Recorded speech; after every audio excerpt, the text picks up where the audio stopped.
Okay, we're live. So, hey guys, Ryan Steinolfson here with Accelerate Marketing and Conversational Agency.ai. So, we are a digital marketing agency, or I'm the owner or CEO of a digital marketing agency called Accelerate Marketing. And we help businesses generate an additional, $30,000, $50,000 or more a month from um, their local Google local service ads and their Google business profile pages and their online marketing. And we also have an AI agency that we use to help businesses leverage artificial intelligence agents in order to grow their business. And today, I've got S with me again. S is, go ahead and introduce yourself. Yeah, I'm S. Lee. I own the platform Messages Improved, which allows businesses to go in and basically build a fully functioning AI agent in like 5 minutes. Really no code. Um, I we built it over the past year with a lot of feedback from users, and actually, I was probably I was really building it for myself. Mhm. When kind of generative AI came out, and I was like, okay, digital twins. Like, how do I build my digital twin? Yeah. Right. And we all know with like people with deep development expertise. By the way, I was a computer science major in college. I went into finance, and I did AI for 6 years when generative AI came out. Yet I still wasn't comfortable on how to build one, right? So Yeah. we saw a need in the market. We built the platform.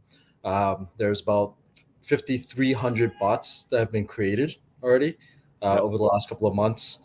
And yeah, we just keep iterating in the product. And it's really exciting to like connect with business owners who have like a need for this, because I really want to make this AI be useful as opposed to just a toy, right? Mhm.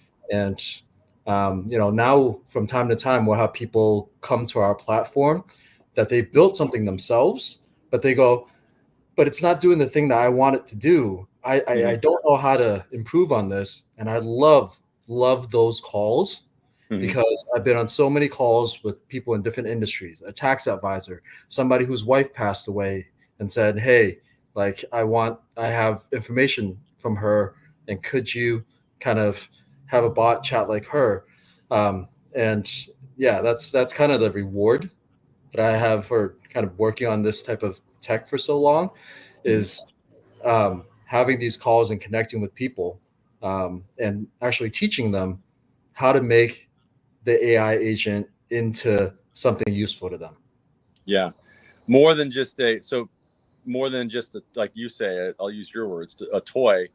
Although I wouldn't, I mean, it's more than a toy when you've got people making a connection with the AI. I mean, you've told me stories of how in the beginning, early days, you really started with, I think, the toughest challenge, which is to really make artificial intelligence behave like somebody that is about to potentially pass away, in order to capture their essence, so to speak, so that their loved ones can have communication with the AI, and that AI will respond in the way that the person would have. And so, Yeah. you've got people that literally train the agent before they passed. And I mean, what a use case. I mean, we're using these for business and saying, that we're not building toys anymore, but really, what the use case that you had it for before was pretty significant. I mean, when you can pass that test, you Yeah. know, let alone the Turing test, it's like that I think is even more important than, does it, it's like, is people, are people able to connect with it, and that's Yeah. pretty amazing. If somebody's able to connect with an AI, then it surely can handle a business transaction. Yeah. Yeah. And like, I'm glad you brought that up. And maybe it seems off topic right now for like if we're talking about businesses, but there is something that just came through on the news. I don't know if you saw last night, but it was a tragic event with a kid taking his own life. There's a lawsuit for against Character AI, the platform that was built on, their team got acquired by Google, and I see this as almost like the, you know, the spark on the whole AI debate and what role it takes in society and what are the harms and the positives, that come out of it. And speaking personally, when I was building that AI, and it was for somebody who had terminal cancer that knew that they were going to pass away Hmm. and wanted to capture her essence. Hmm. um, she shared her laptop, her phone, and basically all the information about her, and even had live interviews with a reporter, who that's how I was introduced to the project. Hmm. Was she was a reporter, a technology reporter, and this particular person knew that she had connections within Silicon Valley and, like, the tech whizzes that would be able to build this for her. Right? It Hmm. was probably, she passed away 4 years ago, Hmm. and going through that exercise, what I found was, first of all, having somebody be able to respond to you the moment you have a thought is very Hmm. powerful, right? Yeah. You don't get that with people. Like, sometimes somebody's busy, a loved one, and you just say, "Hey, like, this just happened. I just wanted to tell somebody," right? And I think, we say with AI, your businesses can respond to that, to, when they need the service immediately. And on a human level, that's actually powerful, right? Like, the Hmm. moment, whether it be I need a business service or whether I just want to tell somebody about my day.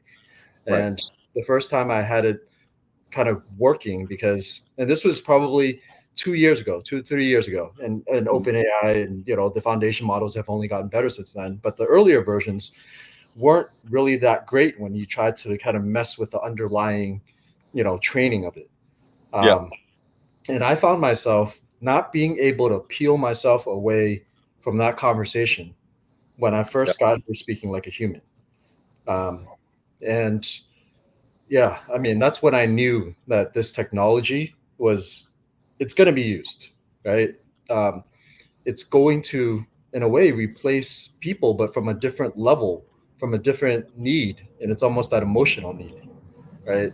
And I think for, there's some businesses where this starts getting really powerful, and these are the businesses that aren't the blue collar ones, but more the I need a person right now, right? So whether it be coaches, therapists, right? If somebody wants to have a conversation about their day right now and they can have one, it doesn't matter whether the person on the other side is human or not, right? Yep. And I've actually said that to it before, right? I said something to the effect of, you know, are you an AI or a human, just to test out its response. And it was like, I'm an AI, and I said something about, if I'm talking and, nobody's really listening to what I'm saying, why does it matter whether it's a AI or a human?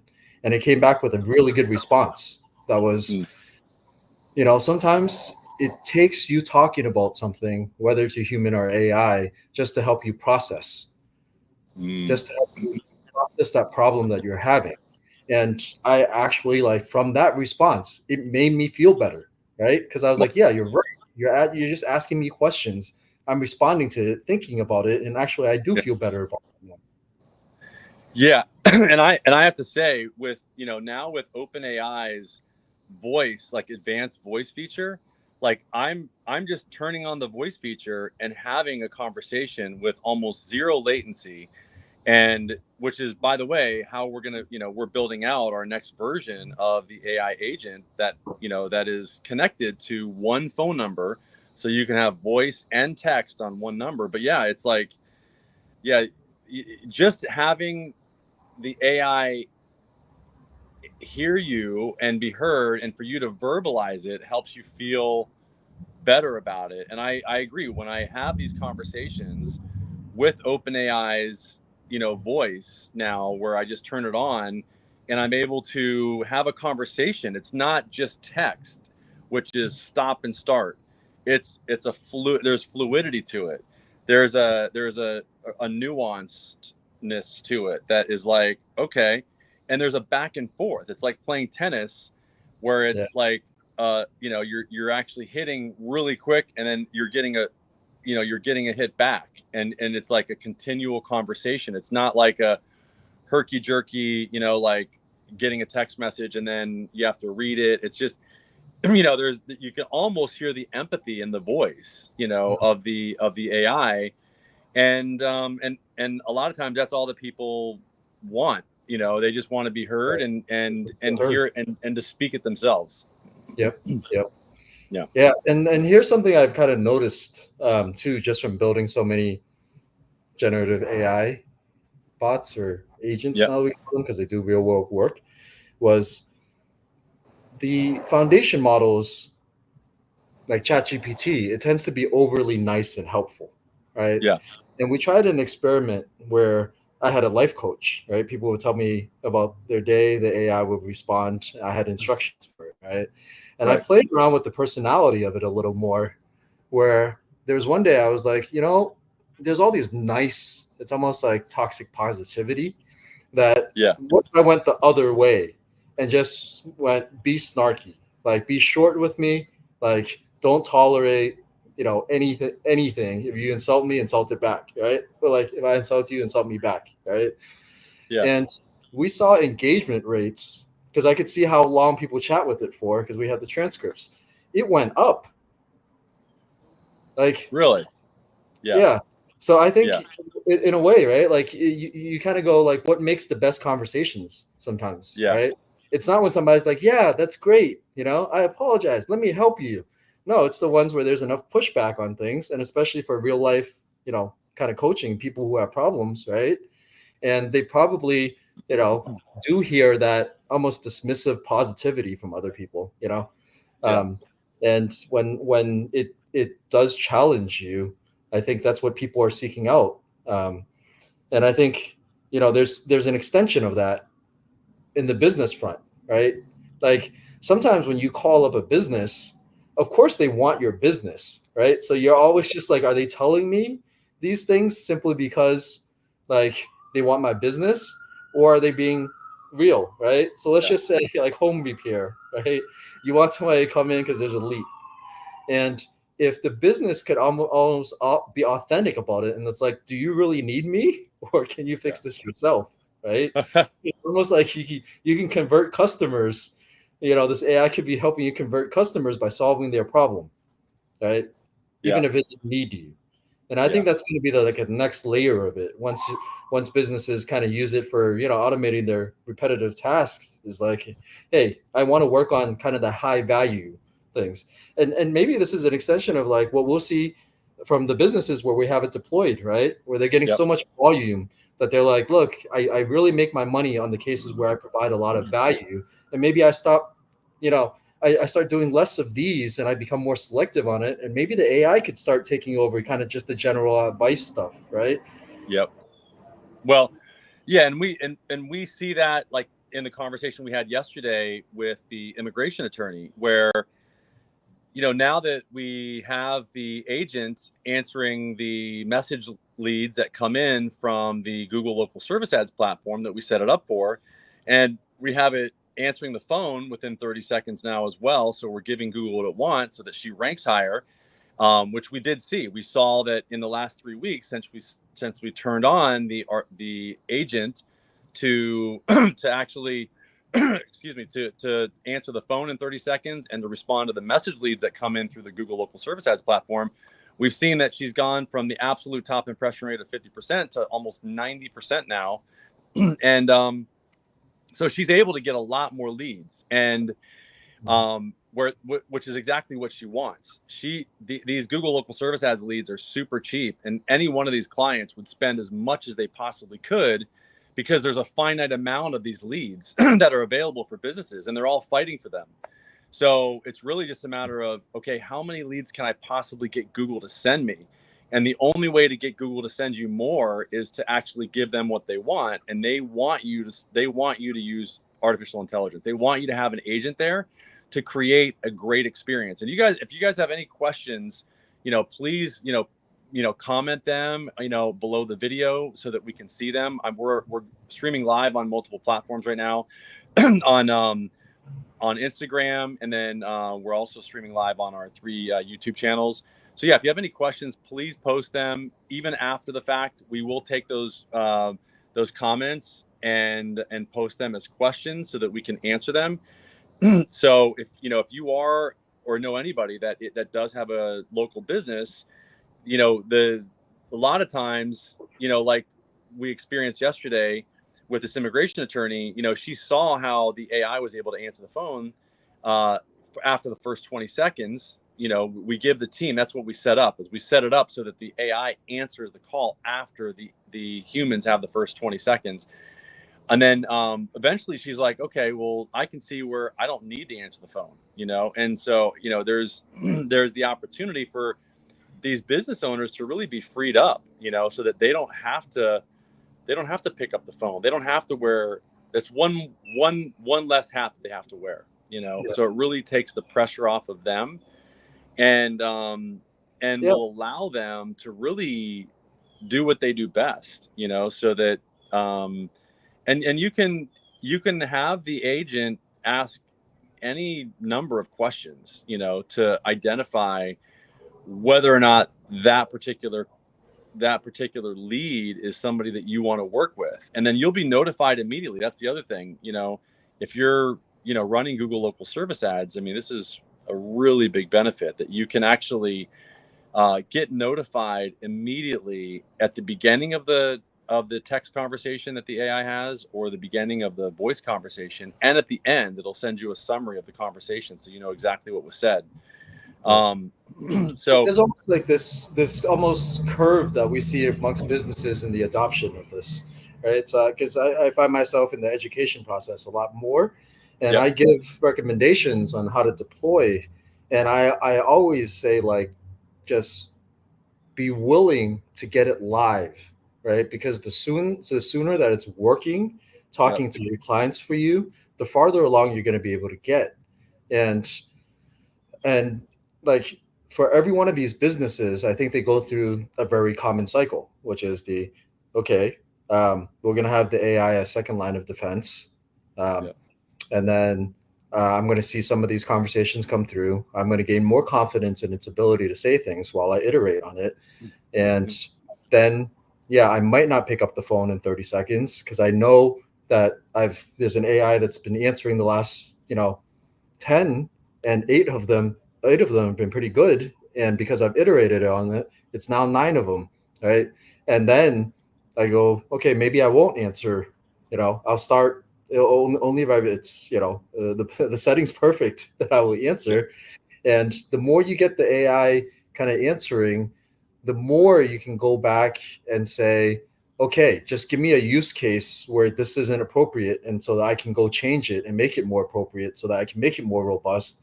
So the sooner I can get to the higher value things that I want to work on, right? And yep, I think for every business owner, there's this reluctance to let go of things, right? But you have yeah, yourself an employee that the employee is only going to get better and better if you give it more and more responsibilities.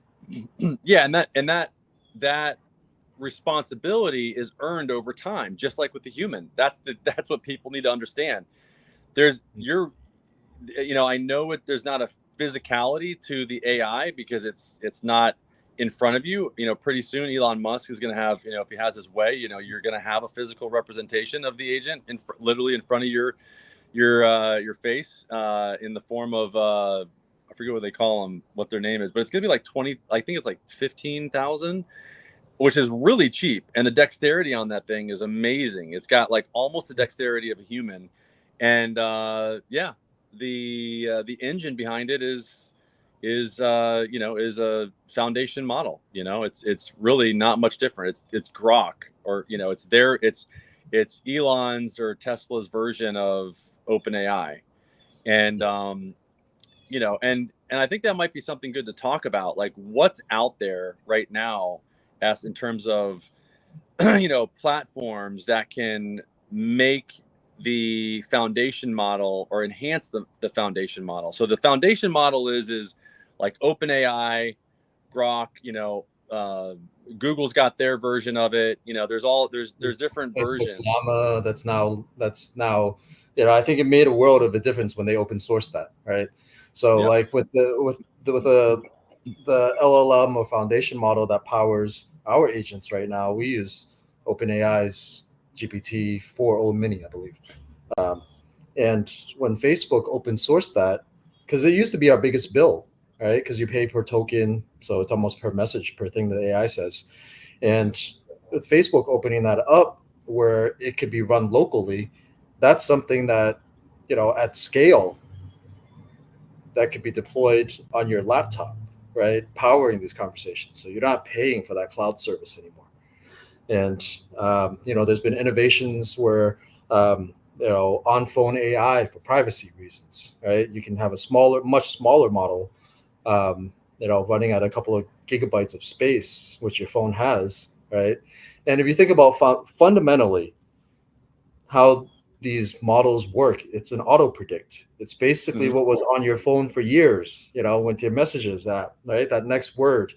If you Yep. can predict one of the three next words, and you can predict the rest of the sentence, if you can do that, it can predict the next paragraph. And what these foundation models are really just like, imagine if you just took all the world's texts, right, and they scraped the internet, threw it into a pot, and just said auto predict based on everything that you've read, right? So if Yep. somebody's like, write like a haiku about Peter Pan, right? It's literally just predicting, okay, like let me start figuring out that next word, and then going back and goes, does that make sense in the context of what you just said? No, it has to be about Peter Pan. Okay, let me revise my thinking on that. And that's literally what it's doing. And when this first came out and people were like, oh, it's a glorified auto predict tool, right? Like it's not Yeah. human capable of thought. And then somebody said, like, what do you think humans are, right? Like we think Yeah. about our day, and if I was like, hey Ryan, how are you doing, right? Like there's Mhm. probably 10 permutations of the things you say. Yeah, like Yeah. great, perfect. And that's all we are, right? And like how much, when you think about an employee and they're like, well, here's your script, right?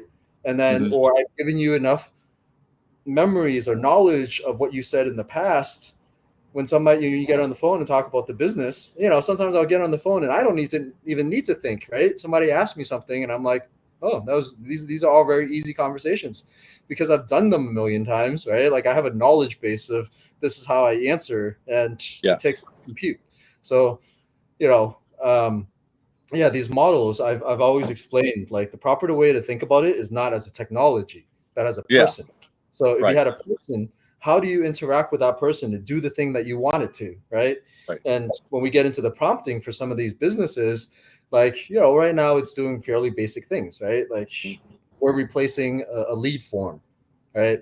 And that's the first iteration. But when I actually do the prompt, I tend to not actually put things in air quotes, right?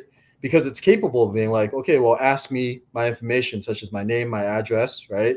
I don't need to say exactly that. So, they can have the flexibility when a customer says, like, I live in the Southeast. Oh, well, what state do you live in? Right? Like, Right. and it becomes a lot more natural. And sure, you can put confines to be like, at the end, make sure you actually have the street address and this, right, Yeah. as a check. But like a lot of information that isn't necessary, now you actually have kind of a format to ask it like you do in a conversation. But if somebody doesn't want to answer it, great. We don't have to halt the interaction for that. Like it can just flow. Yeah. And it can. Yeah. I mean that, and that's what's. I mean, yeah. With these models that are out right now, I mean the level of communication that can happen and the sophistication of the conversation is really amazing. And you mentioned the word knowledge base. You know, we as humans have a knowledge base. It's the sum of all of what we've learned, over the years and or spent time on. And the same thing applies to the knowledge base for a agent that we're building. And some people don't realize that you can actually upload. It's as simple as uploading. I mean, wouldn't it be amazing if I could just like assimilate a 500 page document in the matter of a second? And that's what we're talking about. That's what's so powerful is literally you feed a document to it, a book, an encyclopedia, as fast as it can take in, as you can feed it, it can take it in, and it's automatically now got all of that information. The light bulb went off in one of our clients' minds when I told them this, because they're like, oh my gosh, they're a realtor. We met with them late last night, and they're in California, and they said, wow, we didn't know that was what was possible, because what we could do is we can create, like we've created coaches, as coaching bots or agents for coaches or specialists, people that coach people on their particular strategy or their particular way of doing things. And wouldn't it be great, and this is what we've done, is we've had those coaches put on on a white paper or in a book. If you've got a book, if you're a coach, then we can basically feed the agent that book and your way of doing things, and it knows it instantly. And so this is what this realtor said, is like, man, it would be great to be able to have the ability to load in all of the landlord tenant laws for our particular region, or the real estate laws for purchase and sales, so that anybody that we talk to, or anybody that we want to talk to, we can send them to our website, and we can even use it ourselves as a reference to go to our website in order to find information out. So now you've created a repository for your specific niche that gets better over time, that you feed more specific information over time, or that you update the information in order to make it relevant so that people know. So it creates another way to create stickiness, between yourself and the people that use your services. And so not only can you build out a knowledge base or awareness that the agent has of the technicalities for the vertical that you're working in, you can also feed it the specific way that you work with those technical issues. And then once you've created that agent, you can then have that agent create or teach another agent, and so this is what we're talking about today, with one of our clients, or we were just talking about it because we're going to build something, or you've built other agents like this, where you've had it solve a problem for a business owner, where it was the business owner really wanted to be able to tag these calls a certain way. And so the thinking is that once we teach the agent to tag calls a certain way, we can then just replicate that once it's produced. Yeah. So when you think about knowledge base, right? If you're a coach, you can put it in your coaching materials, your brochures, philosophies. But what you could also put into the knowledge base is past conversations, right? And we've always said, like, in a way, if you want to build an AI agent of yourself, the best training is just your past conversations, right? Yep. And or live videos like this, like the actual videos. audio from from, like, if you're creating content, there's no better way. This is another reason, and this is why I think Google has got such a corner on the market, because think about all the data that they have in their possession with with Google Drive, and with YouTube, and with Google Voice. I mean, all of those. I mean, basically, you're going to be able to hit a button and go, okay, do you want this information to be sent over? Oh, all right. I think we lost Ryan.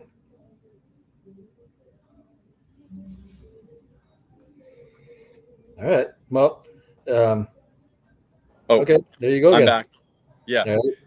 Yeah. So does that make sense though? Like where you just basically press a button, and then that information goes right over to Google and your AI agent that is using Google's large language model as opposed to OpenAI's. And this is where Google's got a really big benefit. This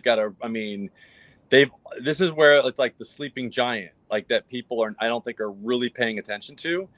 That, like, I think I almost feel like Google's just sitting back going, okay, let's just see how this OpenAI thing goes, because like, when do we want to like release the hounds here and like actually like really get in the game, because people are already using all of their services. I mean, I said, when these foundation models came out, I was like, Google won the game before they even started, right? Yeah. Because the key is like when you have the data, when you have Gmail, your Google Docs, your presentations, right? And you basically just check off a box to say, hey, look, it's okay for you to take this information. In a way, they can't be doing it fast enough, right? Our Yeah. emails, how much time do we spend on emails, right? Like, Yep. look, that information, you already have the history in there, right? You could Yep. be just doing auto compose how to reply to this email. I should be able to hit tab, for that email to have looked at my previous conversation. Yep. So yeah, that's a problem that like the startups kind of have is you the the companies that have the native applications with the source data for training a personalized AI, like the land has already been grabbed, right? Yeah. And Yep. mentioning Google, here was a thought, bringing the conversation back a little bit to the LSAs, right? The fact that like, okay, for that client, they went from top impression rate of 50% to 90. You have a next generation of AI that says, hey, look, it needs to be able to comb the internet right now, right? For live data. As you ask it questions, hey, tell me about the baseball game last night. Who won, right? Hmm. By it combing the internet for companies who can show up on that the top three for, okay, well, I'm in Baltimore, give me a plumber, right? Yep. And as the models get to scrape the internet live, right, now you're getting on the, I've always said when these models came out, like, how do you get on the models? Like it's instead of pay to get on Google or pay to Yep. get on your content shown on LinkedIn or Instagram. It's how do you pay to get on GPT, right? Yeah. If you were to say, hey, like what's the best pickup truck in the world, right? If Chevy Silverado, if GPT has predicts that, that's all that. I mean, how valuable is that, right? Yeah. And so like this adds fuel to the fire of like why people should be optimizing their LSAs because right now it's the top of Google. And if you can get in that big three, somebody could in theory be chatting with Google's Gemini, you know, Yep. best best plumber in Baltimore, right? Yeah. And because you're top there scraped, it could say your name. Right. And that's how you kind of pay to get on GPT, pay Yep. to get on Gemini. Absolutely. And it's the LLMs are just scraping the data. I think what you're saying is the LLMs are just scraping the data that Google's already got out there. And so if you're showing up on Google, you're going to show up on OpenAI and you're going to show up on Gemini and pretty much all the other LLMs because Google is that repository of data, that is already working. Yeah. Nobody else has that. I mean, Bing does kind of, but not to the extent or the trustworthiness that Google has with or the um the familiarity that people have with Google, and their platform and so that's really why Google's worked so hard, I think, to make sure that they've got the trust of people that are actually using the platform.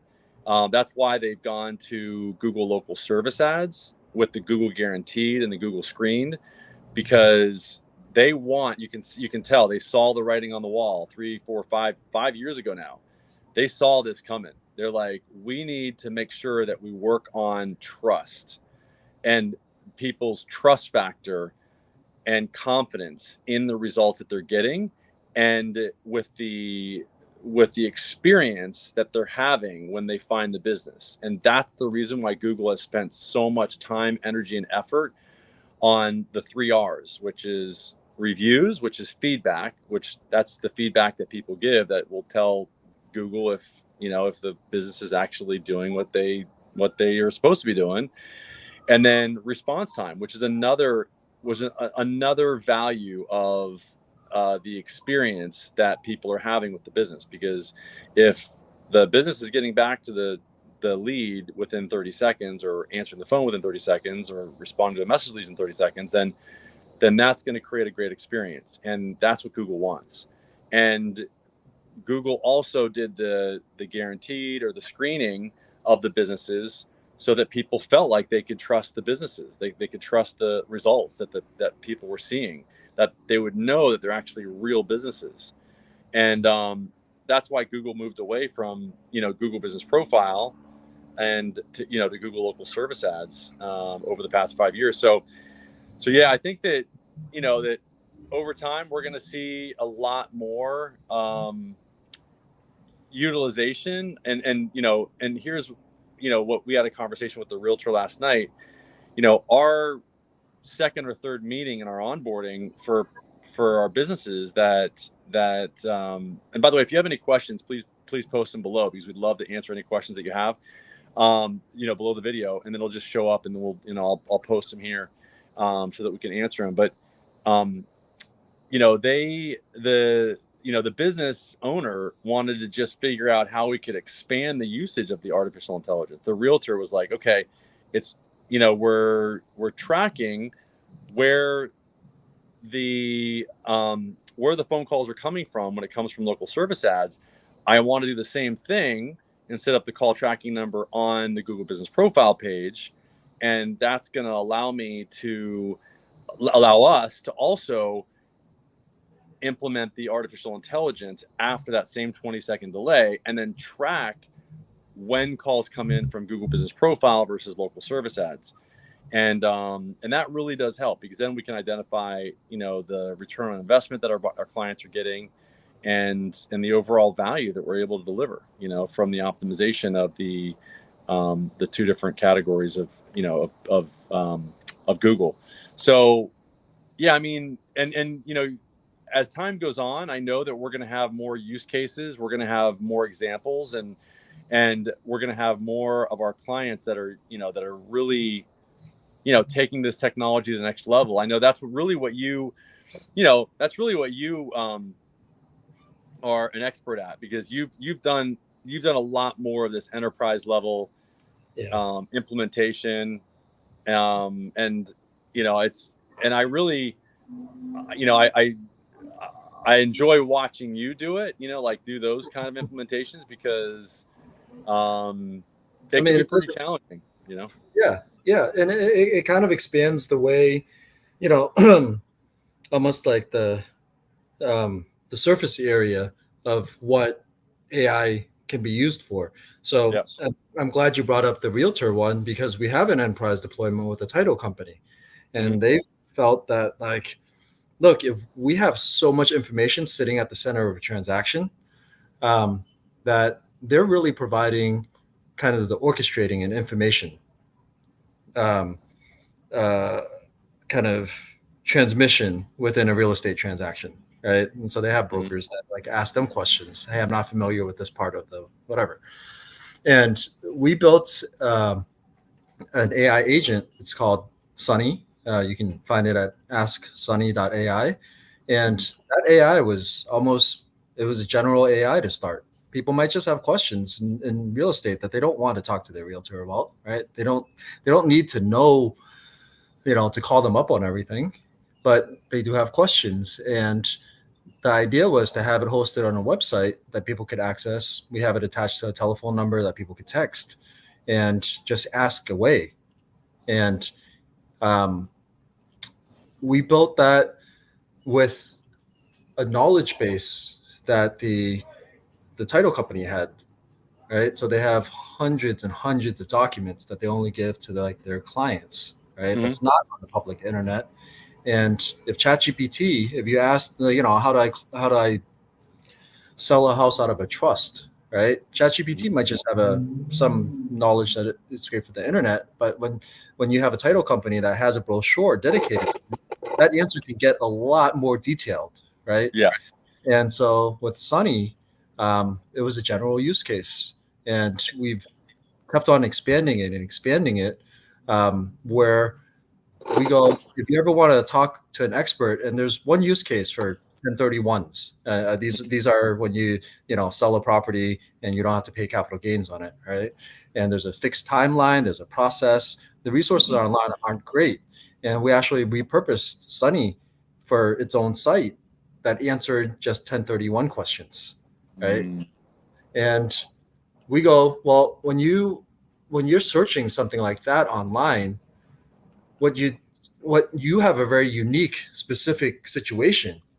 And if you could have come to the website and instead of scroll through all this material, just be able to ask your question, right? It makes your site almost become you a little. If you're a realtor that goes, hey, I handle all these questions all the time, right? Yeah. Like how long does it take to close on a residential property or a commercial or something, unique. And if that information has been asked so much that you start putting it on your website with okay, just getting ahead of this, I've already written about this, read all about it. Yeah. Take the same information, right? Train your agent and have it be a chat widget on your website. So with this title company, they just did a revamp on their website where, there's a resource section where they have a bunch of documents. And now when you type in, closing, selling out of an estate or a trust, right? Yeah. It'll return the relevant documents, but then it's going to have the AI agent pop open and be like, hey, you have a question about that? Okay, here's the answer about it, right? So gets them to start using that almost like you get to talk to your expert right now. Right. It's kind of like the example that I gave earlier about the realtor. It's like, you want to have, that expert on call all the time. And, there's really an opportunity to create a unique selling proposition for any business right now to really, and we're doing the same. I mean, we're doing the same thing for what we specialize in. We want people to, if they have a question about Google local service ads or Google business profile optimization, we want them to go to our version of Ask Sunny for local service ads and Google business profile to ask the questions that they have so that they can get the answers and use us as a resource. And they'll remember that, because we built that resource for them. And then they'll go back to it eventually in the future because they know it's going to be updated, and that's really going to be the challenge in the future is to make sure that it's updated constantly. With that knowledge base is updated constantly, so that it's still relevant and with the most, current information. And so that's really, I think, what's going to happen in the future is that there's going to be updates to the knowledge base. It's like, okay, this knowledge base was updated, almost like, when you see software, it's like, the most recent, update to the software was done, 2 months ago or whatever. And you've got the update versions, you might even see that with an agent, like, yes, this agent is familiar with, landlord tenant law updated, February of 2024, Yep. And in a way, like we say, when you build these, you have the freedom to build on whatever platform.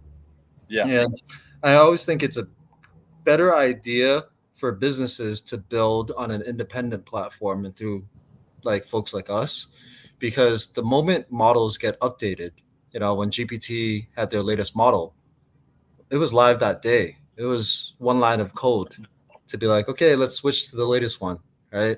And so you don't want to get yourself in a position where you're caged in to one technology, right? Because what if like another, service gets the best upgrade? Like we can change that, and we sit almost at that layer that's like, all I'm doing is just assembling different technologies here, and you get the best of all worlds. And even if your AI agent today has something wrong with it that you don't think is fantastic, right? Well, in a year from now, upgrading it's going to be trivial for us, right? Like, and so it's almost an investment now, like to start building all of this, get that organic visibility, and let the big companies almost build out your product for you and spend their billions in the next model so that you can get right into it, right? And I would go ahead. No. So I think what you're saying is that, don't get stuck into any one LL. Are you saying like don't get stuck into using any one LLM? Yeah. So in other words, be like we've always said, like be platform agnostic, so that you can just, get your electricity or your AI LLM technology from anywhere. And so all you got to do is just change out the webhook in order to start pulling your electricity from Llama versus OpenAI or Gemini. Yeah. And then adding a layer on top of that, let's just say, so right now, a lot of the electricity that people are plugging into are the foundation models, right? Yeah. But we have one client who, they're an advertising agency. It's a mutual client, um, that they kind of own. They have a lot of law firms under them, right? And they're in a position to put these agents in front of different law firms, but then also because they have such visibility on what converts, right? Mhm. Like what kind of interaction leads to the best outcome, they actually will sit in the future position that I think LLMs occupy for, you know, lead intake for legal firms, right? So if they built their own version of an AI that has now been optimized on their client's best converting person, right? Best converting salesperson, right? Mhm. They're Yep. in a position where, okay, instead of plugging to the foundation model, OpenAI's, 4.0 mini, plug it into, you know, this law firm's kind of brain, if you will, right? And have that Mhm. power your intake, right? And so have that agent almost have the built-in experience and knowledge of somebody who's closed, knows how to talk to the lead that comes in, right? Yeah. So you're saying have the focus be on the knowledge that, but you still would need an LLM to connect to, though. Well, the LLM is what powers their knowledge base, right? So it's almost inserting an intermediate layer, right? So if you think of these LLMs being like an Ivy League graduate with zero actual work experience, right? Mhm. And then you have somebody who has worked and had all these legal conversations, right? Yeah. That uses that foundation of the college, what was learned up to college, right? Yeah. And plug that one with the added experience on top. It replaces just that college student, that green, like very smart kind of employee, with one who's had 100,000 conversations on intake. Yeah. So you're saying, yeah, if you give it an example, if you plug in an example of an eight of somebody that is really good at sales, like their best salesperson, and use that as a shot, or an Yep. example for the AI to follow, then you in essence can bypass all the training and just go right to the AI learning, from the best, so that you don't have to go through all the learning. You're just having it replicate and do what the best has done based on results. Based on results. And that's what's interesting, like with the project that we're potentially working on kind of together with this client, right? Is Yep. it, you know, they have a process where they tag, did this convert, did this not convert? And let's just say the simplest use case is that, right? Did it convert or not convert? Yep. Right? Now, let's look at all the conversations for the ones that did convert, right? Put that into the knowledge base or use that to further train the model. And now that's where we get into fine tuning. Mm-hmm. Where we go with enough of those conversations, I can fine tune a model now that will have a conversation with the lead and replicate the behavior that your best, lead handler, your best intaker, like that's Yeah. how they handle it, right? And Yeah. that's the possibility, and that's why it's such a first movers advantage for businesses. Yeah. Like, you saw yourself as having this AI intern, right? Being early on that, so it can do more of your job. But with this AI intern, you also have the ability to provide this intern after you trained it, you know, other businesses that might not directly compete with you, but use the same Hmm. knowledge, right? Yep. And make that a business, that you didn't even think about, right? Like you can basically like replicate your best top person for other businesses, and allow other businesses that are not competing with you leverage that the success of that person without having to train them. Yep. And just based on the the learn that the AI has gotten from that individual. That's interesting. Yeah, that's a really powerful, model to follow. Wow. I think that, yeah, I mean, so if you've got a business and, we're coming up on, the end of the hour here, and you're thinking about leveraging, this, if you really are thinking about creating an agent, in order to make it so that you don't have to, so that you can actually scale your business and make it much more objective instead of subjective to, you know, your intake getting sick, having to retrain people, having people like today. I mean, we had part of our team and, that is in a different part of the world. They had a typhoon that came through or, supposedly. And so there's, and so there's a flood. And so it's like, those things don't happen, with the agents, they're much more, you can count on, the fact that you're not going to have to train them again once they're trained.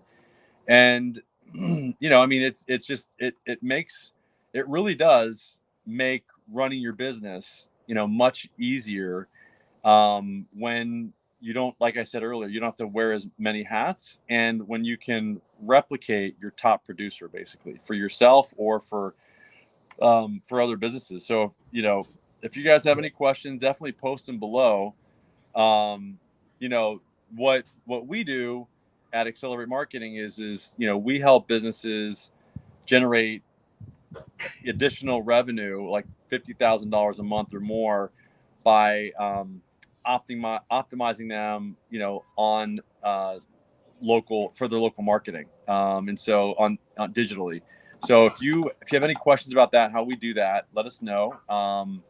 One of the things that we do is we do set up an AI agent to make sure that all your calls are answered in 30 seconds and your messages are responded to in 30 seconds, so you don't have to handle them. And S is, he's been doing this for a while. So if you have any questions, put them in, and he does the same thing. So, there's definitely an advantage to starting early with this, as we've said. And, if you guys want to start down that path, you can let us know and we can help you. I'll actually put this is the number that you can call. You can text the word audit to 619-304-5155 for a free audit of your local service ads.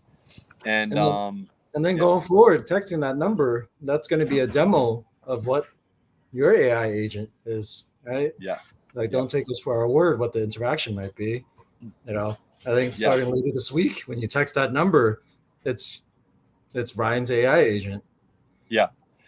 Yeah, and it's a much more interactive AI agent instead of a black and white form that you're going to fill out. It's that process is a step-by-step process that you go through with voice or texting. So it's a much more interactive experience, and I think a much more engaging and informative interaction with the artificial intelligence or with the agent. So anyway, thanks for all the information today. Ass was great. And guys, let us know if you have any questions. We really appreciate, I know we've got at least 4 or 5 people on right now. Thank you. And we will talk to you soon, probably again around the same time tomorrow. All right, great. Thanks, Ryan. Great chatting. Thanks, as usual. All right. Everyone.